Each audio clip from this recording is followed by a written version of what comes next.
diriwayatkan oleh Imam Ahmad, Bapak Ibu sekalian. Apa kata Rasulullah? Kalau Allah sudah menghendaki kebaikan bagi seorang hamba, Allah kasih madu. Allah memberi madu. Bapak beri harus Pak belum naon sih. Para sahabat bertanya, "Wa ma asalahu ya Rasulullah?" Siapa yang dikasih madu itu ya Rasul? Dan kata Rasul, "Yuwaffiquhu li'amalin shalihin qabla mautihi." Yaitu orang yang sebelum kematiannya sudah merasakan nikmat ibadah kepada Rabb-nya. Itu tanda orang sudah dikasih madu. Dan mudah-mudahan wajah-wajah malam hari ini adalah hamba-hamba Allah yang menggiungkan penuh dengan madu ya betul. Jadi orang yang sudah dapat madu, kata Rasul, Bapak Ibu, yang sudah merasakan nikmat ibadah sebelum kematian. Mudah-mudahan Bapak Ibu adalah hamba-hamba Allah yang saat ini sudah berhijrah, Pak. Sudah merasakan nikmat dan lezat ibadah kepada Allah sebelum kepulangan kita ke akhirat.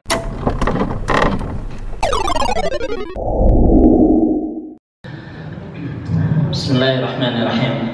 Assalamualaikum warahmatullahi wabarakatuh. Alhamdulillahirabbil alamin. Alhamdulillahilladzi bi ni'matihi tatimmus shalihat.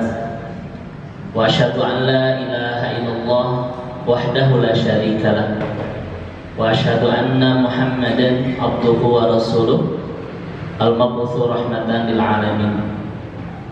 Allahumma iftah lana qulubana wa alhimna rushdana wahdina ila siratikal mustaqim. Allahumma salli wa sallim wa barik ala Muhammadin wa ala alihi wa ashabihi ajma'in. Yang teramat saya ta'zimi sepenuh hati, saya hormati, saya muliakan Bapak Ketua DKM. Mudah-mudahan senantiasa dalam kesehatan, keberkahan. Juga yang teramat saya ta'zimi Bapak Ketua RW 07 yang membersamai pertemuan indah iman kita di malam hari ini, juga mudah-mudahan dalam kesehatan, keberkahan. Juga para asatidzah, para ulama, para tokoh masyarakat, para sesepuh, para inohong di Bojong. Mana Ibu Rangkong nih? Di sekitar RW 07 ya. Juga Bapak Ibu yang Allah rahmati dan Allah berkahi. Mudah-mudahan pertemuan kita di malam hari ini Allah catat menjadi bagian terbaik dari amal soleh kita hari ini. Dan mudah-mudahan di awal hijriah ini betul-betul menjadi akhir dari segala kesulitan, musibah, dan menjadi awal dari segala kebaikan, keberkahan, dan kebahagiaan. Dan mudah-mudahan di awal hijriah ini adalah awal yang mengijabah semua doa-doa kita, yang mengabulkan semua hajat kita dan memenuhi semua harapan-harapan kita. Amin ya rabbal alamin. Bapak Ibu sekalian, tong lamin teuing da tengah salapan kermat tiris tuduh Bapak Ibu ya. Jadi tidak lama insyaallah. Ibu dan Bapak yang Allah rahmati dan Allah berkahi, bisa berhijrah itu karena tema saya adalah tentang bab hijrah sebagaimana yang diamanahkan oleh Ustadzah Nani akan membahas tentang masalah hijrah. Bisa berhijrah itu sebuah anugerah Bapak Ibu sekalian. Ya, nikmah azimah min Allah. Nikmat terbesar dan terbaik dari Allah Subhanahu wa taala. Kenapa? Karena ketika kita sudah berhijrah, Pak, kita sudah mulai merasakan nikmat ibadah kepada Allah Subhanahu wa taala. Dalam sebuah hadis diriwayatkan oleh Imam Ahmad, Bapak Ibu sekalian, apa kata Rasulullah? Kalau Allah sudah menghendaki kebaikan bagi seorang hamba, Allah kasih madu. Allah memberi madu. Bapak beri harus Pak belum naon sih. Para sahabat bertanya, "Wa ma asalahu ya Rasulullah?" Siapa yang dikasih madu itu ya Rasul? Dan kata Rasul, "Yuwaffiquhu li'amalin shalihin qabla mautihi." Yaitu orang yang sebelum kematiannya sudah merasakan nikmat ibadah kepada Rabb-nya. Itu tanda orang sudah dikasih madu. Dan mudah-mudahan wajah-wajah malam hari ini adalah hamba-hamba Allah yang menggiurkan penuh dengan madu. Ya betul. Jadi orang yang sudah dapat madu, kata Rasul, Bapak Ibu, yang sudah merasakan nikmat ibadah sebelum kematian. Mudah-mudahan Bapak Ibu adalah hamba-hamba Allah yang saat ini sudah berhijrah, Pak, sudah merasakan nikmat dan lezat ibadah kepada Allah sebelum kepulangan kita ke akhirat. Ya. Pertanyaan saya kepada Bapak Ibu sekalian, apakah setiap kita, Pak, bisa merasakan nikmat ibadah? Belum tentu, Pak. Belum tentu. Kenapa? Karena kenikmatan ibadah itu adalah, Pak, itu hamba-hamba pilihan Allah saja. Betul Bapak Ibu sekalian? Bapak Ibu, ibu-ibu sok piwarang suami ke masjid. Ayah ke masjid atuh. Kalau suami ibu can dipilih kalau Allah untuk dicintai dan dipilih jadi kebaikan, mau mungkin desa ke masjid. Pak, ayo ke masjid. Namun kata suami ibu bukan ayah tidak mau ke masjid. Ayah tidak bisa ninggalin ibu di rumah walaupun 5 menit gitu, Pak. Ibu jawab pret itu, Bu, ya. Ada laki-laki udah ke masjid. Terus Bapak Ibu, pertanyaannya kenapa ada laki-laki yang tidak ke masjid, Pak? Bukan rumah yang jauh, tetapi dia belum merasakan nikmat ibadah di masjid, Bapak Ibu sekalian. Dan apa kata para ulama, Bapak Ibu? Laki-laki yang kakinya, Pak, tidak mudah ke masjid akan sulit ke surga itu. Hadis riwayat Instagram, Bapak, ya. Bukan dari Rasulullah. Tapi maknanya kan betul, Bapak Ibu, ya. Mana mungkin kaki yang jarang ke masjid memudahkan ke surga. Makanya kalau ibu-ibu ingin tahu sepantas apakah suami ibu itu menjadi penghuni surga, lihat langkahnya mudah ke masjid itu. Terus Bapak, Masya Allah Bapak Ibu sekalian, ternyata Pak, hijrah itu anugerah karena membuat kita makin nikmat ibadah, Bapak Ibu sekalian. Dan kenikmatan ibadah adalah hamba-hamba yang sudah Allah pilih, tidak sembarangan, Bapak Ibu. Terus Bapak Ibu sekalian, contoh, ada orang yang bilang begini, Pak Haji, Pak DKM, Ustaz, abdi mah bade insaf kewe mah tos kolot cenah gitu, Pak. Bade insaf upami tos. Kira-kira kalimat ini salah atau benar? Benar. Lalu satu ente, Pak. Nah, betul. Abdi bade hijrah, Ustaz, abdi bade taubat, bade insaf kewe mah tos kolot. Kata ulama kalimatnya salah, Pak.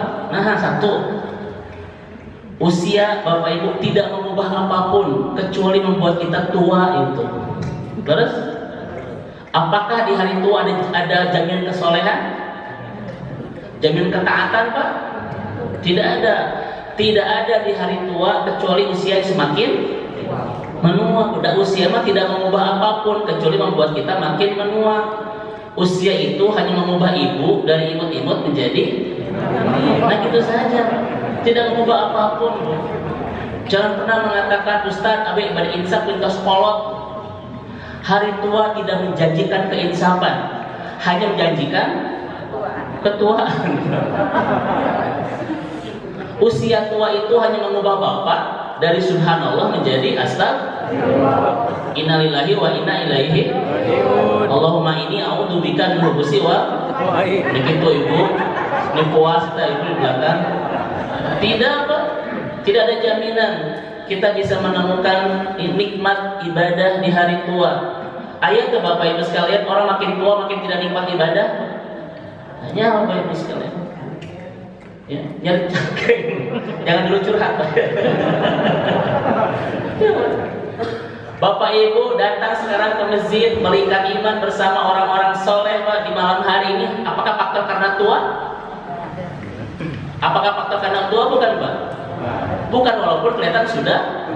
Siapa yang bilang, Pak? Saya bilang. Bukan, Bapak Ibu sekalian. Pilihan Allah, Pak. Makanya saya itu, Pak, kalau ada kesempatan ngisi dimanapun semangat. Kenapa? Melihat wajah-wajah pilihan Allah, Bapak Ibu. Ini bukan wajah-wajah sembarangan, Bapak Ibu. Ini wajah-wajah pilihan Allah itu. Sudah dinikmatkan ibadah. Apa kata Rasulullah dalam hadis riwayat Imam Muslim, Pak? Kalau Allah sudah memberikan kebaikan kepada seorang hamba, yufaqihu fiddin, Allah akan pahamkan dia dalam urusan agama, senang belajar agama. Dan demi Allah, yang senang belajar agama hamba-hamba pilihan Allah. Makanya ibu kalau bapak sudah mulai belajar Iqra, harus bahagia. Bapak sudah mulai dipilih oleh Allah untuk dicintai. Bapak sudah mulai itu Iqra 2 tuh ya, corona walako zamana kadaba. Itu kan Iqra 2 itu. Berbahagia, pengejek karena Iqranya. Tapi bapak ibu, tapi ibu-ibu bahagia karena suami sudah dipilih oleh Allah untuk dicintai. Walaupun ibu bilang sama suami, Pak, punten, Iqra tong dibaca dina sholat gitu. Kan ada seorang suami Pak imaman di rumah, setelah Al-Fatihah, tak hafal, baca Iqra Pak, wa abang, wa ro'a, ta'ata, gitu. Oh ibu dirahmati Allah.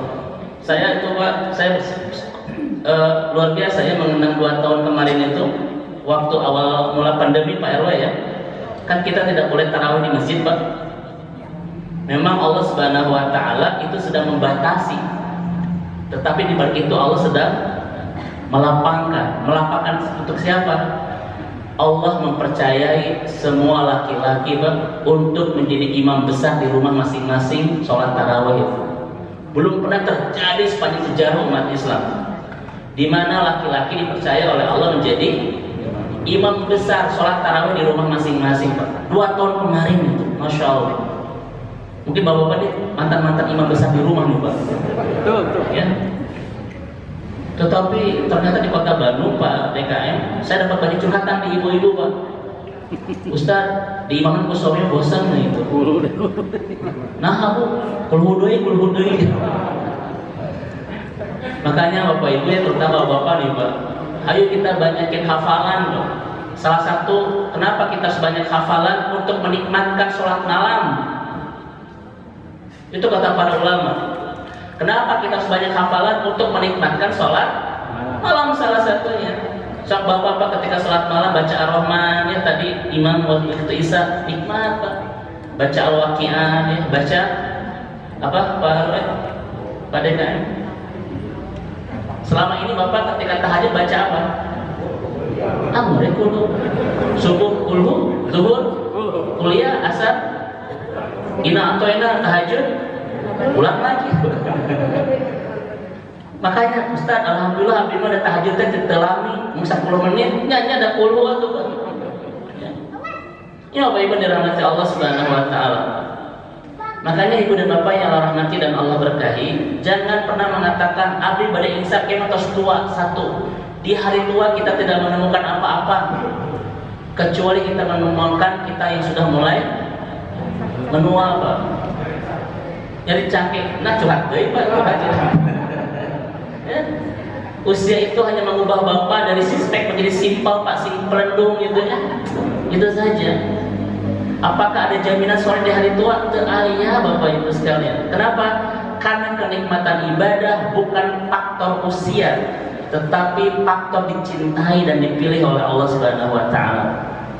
Maka mudah-mudahan yang hadir bersama di malam hari ini adalah hamba-hamba pilihan Allah untuk senantiasa dinikmatkan dalam ibadah Bapak Ibu dirahmati Allah ya. Masya Allah. Yang kedua Bapak Ibu sekalian, kenapa kita tidak boleh mengatakan bari imsak di hari tua? Yang kedua kata ulama Bapak Ibu, karena usia kita belum tentu sampai ke hari tua. Nah itu. Laras tuh. Tadi kita cerita dengan bapak-bapak ya. Dulu ada mantan ketua DKM ya Pak ya, yang meninggal beberapa tahun yang lalu itu, Masya Allah. Setiap Ramadan Bapak Ibu, kita kehilangan orang-orang yang terdekat dengan kita. Ramadan ini kita kehilangan orang tua, Ramadan ini kita kehilangan ini dan itu sebagainya. Bahkan boleh jadi Pak, Ramadan tahun depan kita yang sudah pergi itu. Karena kematian adalah rahasia Allah. Tidak kita tahu kapan, tetapi memang sudah pasti bahwa kita sebentar lagi akan pulang. Walaupun waktunya rahasia siapa Bu? Allah. Bisa Bapak Ibu duluan, saya belakangan itu Pak. Atau saya belakangan Bapak Ibu duluan. Atau saya duluan mengantarkan jenazah bapak dan ibu? Maaf, alim eleng bapak ibu sekalian ya. Ini yang pertama Pak. Kenapa berhijrah itu menjadi nikmat terindah di hidup kita? Karena kita sudah mulai merasakan nikmat ibadah kepada Allah Subhanahu wa Ta'ala. Dan kenikmatan ibadah Bapak Ibu itu betul-betul pilihan Allah Subhanahu wa Ta'ala. Yang kedua Bapak Ibu sekalian, kenapa hijrah itu menjadi anugerah terindah di hidup kita? Karena kalau Bapak Ibu sudah nikmat ibadah, maka setelah itu kita akan melihat kehidupan kita semuanya akan membaik. Betul? Karena tidak ada perbaikan kehidupan kecuali dimulai perbaikan ibadah. Contoh, Bapak Ibu sekalian, iyyaka na'budu wa iyyaka nasta'in. Hanya kepada Engkau kami ibadah dan hanya kepada Engkau kami meminta pertolongan. Surat apa Bu? Al-Baqarah.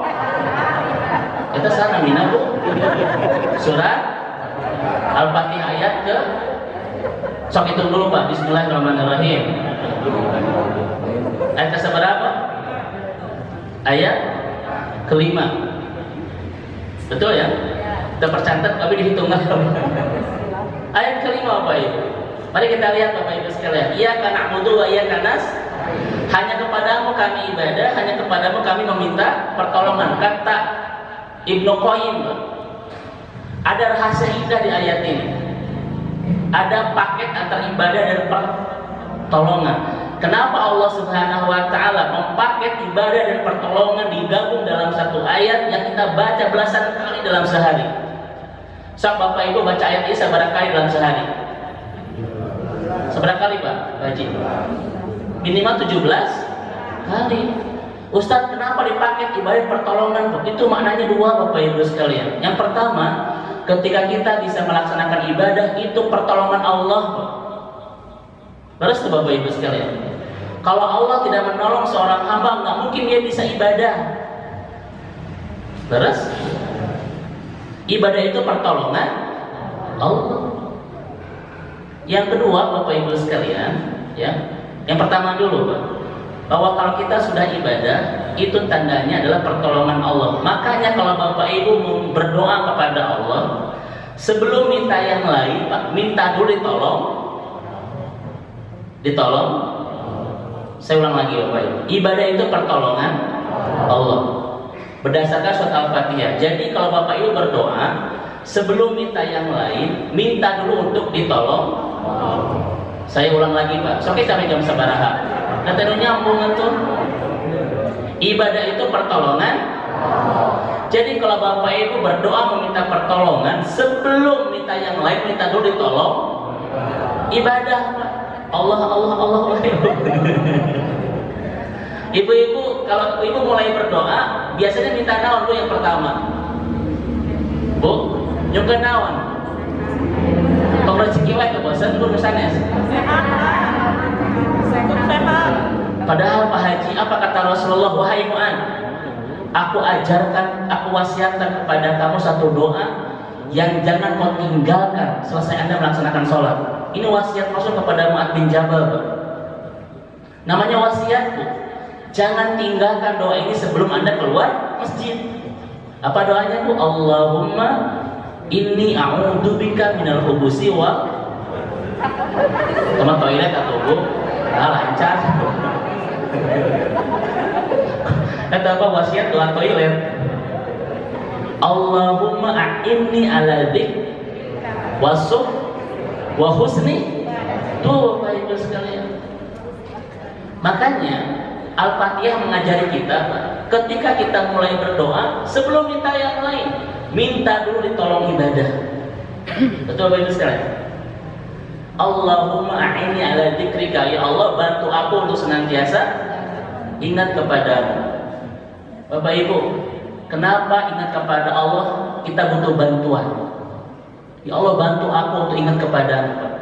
Karena kesibukan dunia biasanya melupakan kita ingat kepada Allah. Saya tanya ibu-ibu, bapak-bapak sekalian, siapa definisi laki-laki dalam Al-Quran Pak? Maupun ini banyak laki-laki.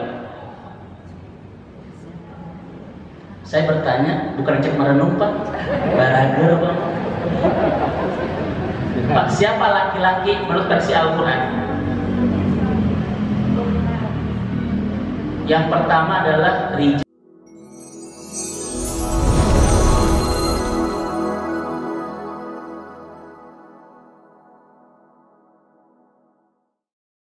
rijalun la tulhihim tijaratun.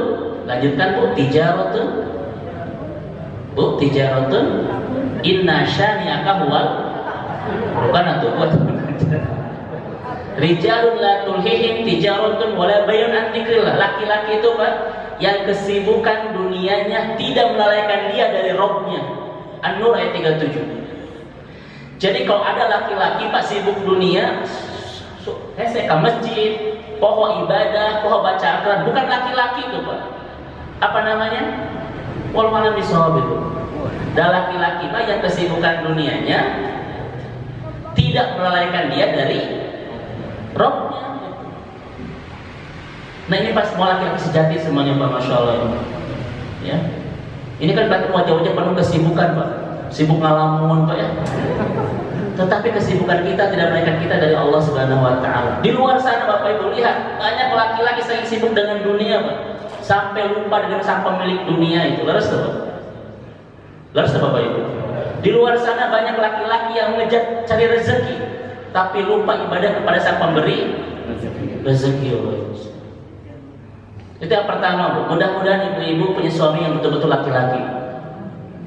Kenapa tidak ada yang amin Bu? Nah gitu ini saradih gitu ibu. Ustaz ya, itu nikah serem saha tuh, tong gitu oke nyabunya gitu. Yang kedua Pak, siapa laki-laki itu? Anisa qawwam 'alan nisa. Apa arti qawwam? Yang bisa menegakkan ketaatan di rumah. Itu laki-laki. Tadi ada ditaruh di sebuah kajian. Ustaz, suami ini hanya ke masjid, hanya sholat dan sebagainya. Sedih Bapak Ibu sekalian. Kenapa saya sedih? Seharusnya laki-laki itu yang qawwam, yang mengajar. Ini mah gara-gara diceramahan ku istri gitu Bapak Ibu. Gara-gara tarak ke masjid, tarak sholat. Makanya ibu-ibu, kalau ibu punya suami yang setiap hari dijaga sholatnya di masjid, harus bersyukur. Kenapa? Tidak semua perempuan mendapatkan nikmat dan anugerah seperti itu. Laras Pak. Sama kembali Bu, kalau ibu punya suami yang menjaga sholatnya di masjid, harus bersyukur. Kenapa? Karena tidak semua perempuan mendapatkan anugerah seperti itu.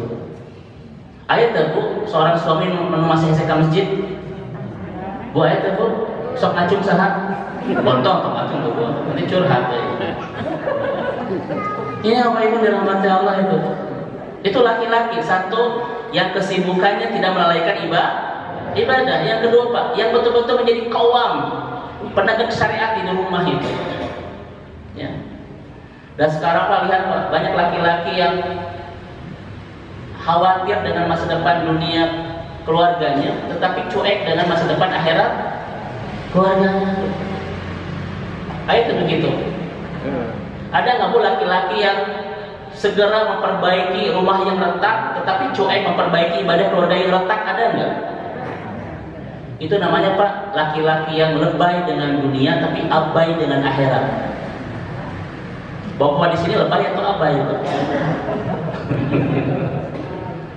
Laki-laki itu bukan lebay dengan dunia Bu, segera dijamin dunianya, tapi masa bodoh dengan masa depan akhirat keluarganya. Ayo gitu. Itu namanya laki-laki yang lebay dan abai itu. Lebay dengan dunia, abai dengan akhirat. Mudah-mudahan laki-laki yang ada di sini laki-laki yang lebay dua-duanya, dunia dan akhirat. Betul Bapak Ibu sekalian? Nah ini Bu, jadi kalau berdoa itu pertama Allahumma inni ala dzikrika. Ya Allah bantu aku untuk senantiasa ingat kepadamu. Yang kedua Pak, bantu aku untuk senantiasa bersyukur kepadamu. Kenapa bersyukur butuh bantuan Bapak Ibu?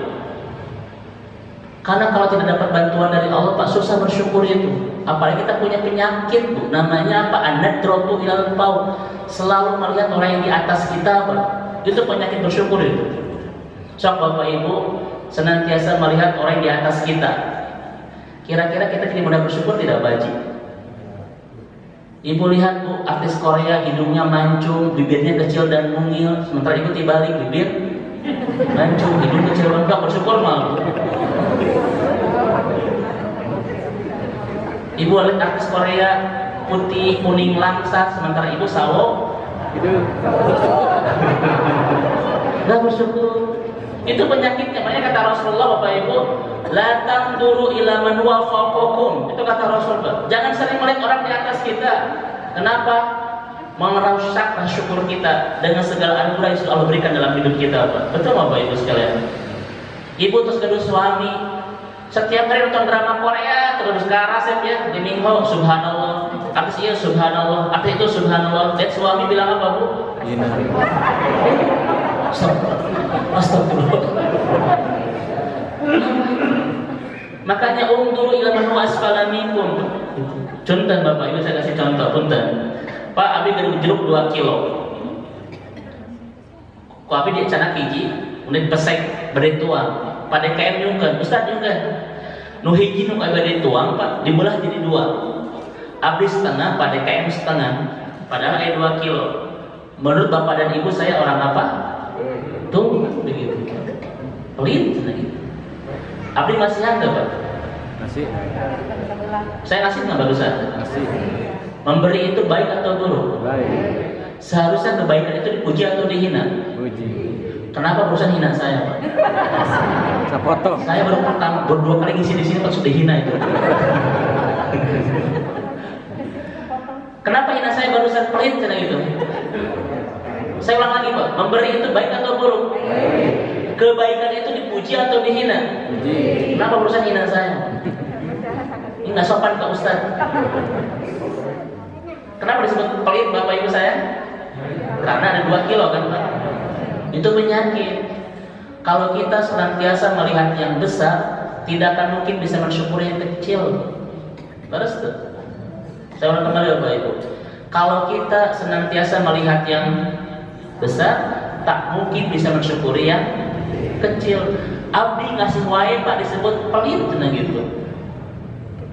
Coba tadi saya kasih setengah ke Pak RT, ke Pak RW. Kata Pak RW bisa dititip di bager, kayuyun, bla bla bla, itu fitnah ya Pak, nggak apa-apa itu. Kira-kira saya ngasih lagi nggak? Masih. Lain syakatu. Coba Pak RW tadi bilang apa? Pelit itu Pak. Saya yang mengasih tadi mau apa? Boro-boro nyari hati. Ya kan Pak? Makanya Bapak Ibu dirahmati Allah Subhanahu wa taala, Pak. Ini mata terus dijaga Bapak Ibu sekalian. Ini bagian dari hijrah itu. Kenapa mata harus dijaga, Pak? Karena barang siapa yang tidak bisa menjaga mata, tidak bisa menjaga hati, tidak bisa menjaga panji itu, Pak. Kerusakan penyakit di sini dan di sini, Pak, itu dari mata itu. Terus Bapak Ibu sekalian. Sesuatu yang kita lihat di mata, Pak, menyangkut di hati. Contoh, Bapak-bapak. Bapak ngajak istri healing Pak ke mall. Tahu healing Bapak Ibu? Healing itu Pak, ujung-ujungnya pusing Pak. Ibu tuh jual udah Pak ya. Makanya Bapak kalau menemukan istri jual udah Pak, ajak ke mall, pasti sembuh berapa? Rudetnya pindah ke Bapak pasti.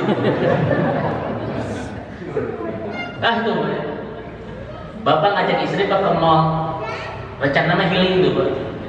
Jalan-jalan di TSM itu Ibu lihat tas Dior Bu ya. Lihat tas Louis Vuitton, Bu. Lihat tas naonnya Bu. Ibu hoyong. Tong kresek teh atuh Bu apa? Nah eta lah Bu ya, nu mararahal Pak. Ku Bapak teh pameulikeun pulang ke rumah Pak, itu pres atau malah rudet. Ku Bapak diajak jalan-jalan ke mall. Ibu teh banyak lihat Pak di mall, tapi tadi Pak Meser enggak cuma healing unggul. Pulang ke rumah Bu, Ibu makin tenang, makin rudet. Oh, iya. Makanya Abdi Pak jarang bawa istri ke mall Pak, menjaga hatinya supaya tidak rudet gitu. Ini namanya Ibu bersyukur itu ya. Ya Allah bantu aku untuk senantiasa ingat kepadamu, untuk senantiasa bersyukur kepadamu, dan untuk senantiasa memperbaiki ibadah kepadamu. Ini doanya Bapak Ibu sekalian. Makanya surah Al-Fatihah mengajari kita sebelum kita meminta yang lain kepada Allah, minta dulu untuk bisa ditolong. Ya Allah, istiqomahkan sholat saya di masjid. Ya Allah, istiqomahkan saya dalam tahajud.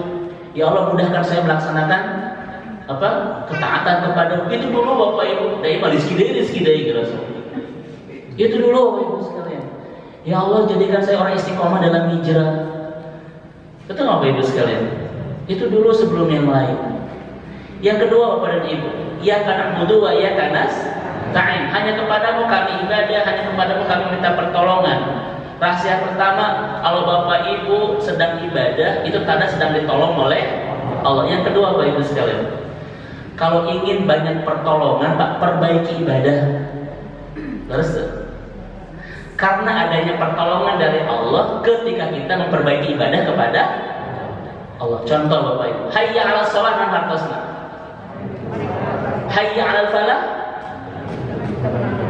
Hayya 'alas shalah, mari kita sholat. Hayya 'alal falah, mari kita meraih kemenangan, keberhasilan, kebahagiaan. Pertanyaan saya yang kita dengar setiap hari minimal 5 kali, kenapa dipakai oleh Allah Subhanahu wa taala? Hayya 'alas shalah, hayya 'alal. Karena Allah yang mengatakan kepada kita, Bapak Ibu, perbaiki sholat kita agar aku berikan falah dalam hidup kalian. Karena nggak mungkin ada falah tanpa ada, tidak mungkin ada falah tanpa ada. Makanya kalau Bapak Ibu ingin mendapatkan falah harus memperbaiki. Semakin baik Pak sholat kita, semakin akan mendapatkan. Nah itu. Makanya ketika ada azan Pak, itu ngajak untuk dibebani atau ngajak untuk dibahagiakan. Makanya Allah Akbar bahagia Pak. Allah akan memberikan kebahagiaan. Dan kita mati balik, ada deui juga Pak. Cikene subuh itu asar, eta zuhur ka mana eta. Bapak Ibu, azan itu ngajak untuk bahagia. Kalau kan udah Bapak, ada deui cenah gitu. Jeung gede jeung tarik-tarik teuing, eta jeung ngeritik dia Pak. Eta masjid mana? Padahal sedang mengajak kebahagiaan Bapak Ibu sekalian. Jadi Bapak Ibu, sholat itu beban atau pertolongan? Beban atau pertolongan? Pertolongan. Jadi Bapak Ibu merasa ngemplong, merasa bahagia itu ketika sholat, selesai sholat. Sholat itu beban atau pertolongan? Jadi perasaan itu ngemplong itu ketika sholat, selesai sholat. Nah, sampai nyambung. Bapak Ibu ngemplong selesai, ketika sholat perasaannya apa? Bahagia. Alhamdulillah Ustaz, terus duhur kenapa? Berarti ketika duhur terasa beban. Mari kita hijrah, ibadah bukan beban tapi pertolongan Bapak Ibu sekalian. Betul kan? Seharusnya merasa bahagia itu ketika sholat, selesai sholat. Ketika sholat, kenapa? Arihna bis sholat, wahai Bilal. Kata Rasulullah, wahai Bilal, lepaskan beban kita dengan sholat, kata Rasul. Ari Rasulullah Pak, melihat sholat itu melepas beban, kita merasa beban Pak. Habis sholat bilangnya apa? Alhamdulillah. Itu yang salah Bapak Ibu sekalian. Sholat itu Pak pertolongan, bukan beban. Karena Allah yang membawa kita dalam kebahagiaan. Kalau Bapak sudah memahami ini Pak, akan rindu setiap akan sholat itu. Jam 11 siang Pak, terus nangis di rumah tuh. Kata istri, Pak, mau nangis terus tekiat hoyong duhur cina Pak. Pasti begitu itu. Terus tekiat hoyong duhur. Itu hebat tuh Bu. Ayah mau ayah. Betul Bapak Ibu sekalian? Apa kata Rasulullah Bapak Ibu sekalian? Wali abdi masa'ala, wali abdi masa'ala, wali abdi masa'ala. Untuk hambaku apa yang dia pinta aku kasih. Ini hadis qudsi dari Imam Muslim dari Anas bin Malik. Untuk hambaku apa yang dia pinta aku kasih, sampai 3 kali. Di bab apa Pak hadis ini? Di bab sholat. Makanya Bapak Ibu sekalian, kalau kita memperbaiki sholat, Allah akan memberikan banyak keajaiban di kehidupan kita. Percaya Bapak Ibu sekalian. Kenapa? Untuk hambaku apa yang dia pinta aku kasih. Da imam berarti Pak, sholat subuh jam 8. Ustaz punten tapi sholat subuh jam 8. Biasanya Pak setengah 8. Bagaimana Allah bisa mengajaibkan hidup kita kalau ibadah kita belum ajaib, Bapak Ibu? Bagaimana Allah bisa merapikan hidup kita kalau ibadah kita belum rapi? Contoh Pak, Bapak ke kantor pakai motor, setiap hari ke kantor pakai motor, tapi kuncinya dicari Pak di rumah lebih dari 5 menit. Hidup kita masih berantakan itu. Karena hidup yang rapi itu Pak, tidak mencari barang yang kita pakai tiap hari. Kalau nyari kunci motor yang kita pakai tiap hari lebih dari 5 menit, hidup kita masih berantakan. Tanda sholat kita belum rapi itu. Tanda sholat kita belum rapi. Yang paling repot, Bapak di rumah balik ke kantor nyari kunci mobil. Setelah 30 menit ingat belum punya mobil Pak. Wah repot itu. Kemana kunci mobil? Astagfirullahaladzim tergaduh itu. Itu sholat Bapak Ibu sekalian. Man aqama shalah aqama hayata. Barang siapa yang mudah bangun untuk sholat, Allah mudah bangun semua kebahagiaannya Pak. Itu janji Allah. Wa man ta'akhkhara shalah ta'akhkhara qulal hajat. Dan siapa yang sering nunda-nunda sholat, dia sedang merencanakan segala yang tertunda. Ada nggak di antara doa Bapak Ibu yang saat ini belum dikabulkan? Gak usah jawab. Ini wajah-wajah banyak ini belum terpenuhkan itu. Boleh jadi Pak, yang menghalangi kecepatan pengabulan doa adalah karena sholat kita yang masih lambat Bapak Ibu sekalian. Terus Bapak Ibu, ayo Pak, kita hebatkan di Hijriah ini ibadah kita, biar Allah hebatkan kehidupan kita. Saya Bapak Ibu saya tanya, punten Bapak Ibu dirahmati Allah, Pak, rizki Pak di dalam Al-Quran, lihat ayat-ayat rizki dalam Al-Quran selalu berkaitan dengan tema-tema ibadah. Baik ayat sebelumnya maupun setelahnya. Kenapa? Karena rizki hanya bisa kita besarkan lewat ibadah. Saya tanya kepada Bapak Ibu, ada nggak Pak orang yang tidak ibadah rizkinya banyak? Mual ayat. Saya ulang Bu, ayat Bu untuk ibadah rizkinya nanti ngejawab Pak ini. Mual ayat Pak, karena rizki berkaitan dengan ibadah. Ustaz itu rumahnya gede, mobilnya banyak, tabungannya banyak. Itu harta bukan rezeki Pak. Harta bisa banyak tapi rezeki tidak mungkin banyak. Ustaz, naon bedanya harta dan rezeki? Ini harus kita bahas satu pertemuan Pak, sengaja, biasa diundang lagi itu. Siap. Beda Pak. Harta tidak berkaitan dengan ibadah Pak, tapi rezeki sangat berkaitan dengan ibadah. Betul? Makanya Bapak Ibu, tidak mungkin ada orang yang rezekinya banyak ketika dia tidak ibadah.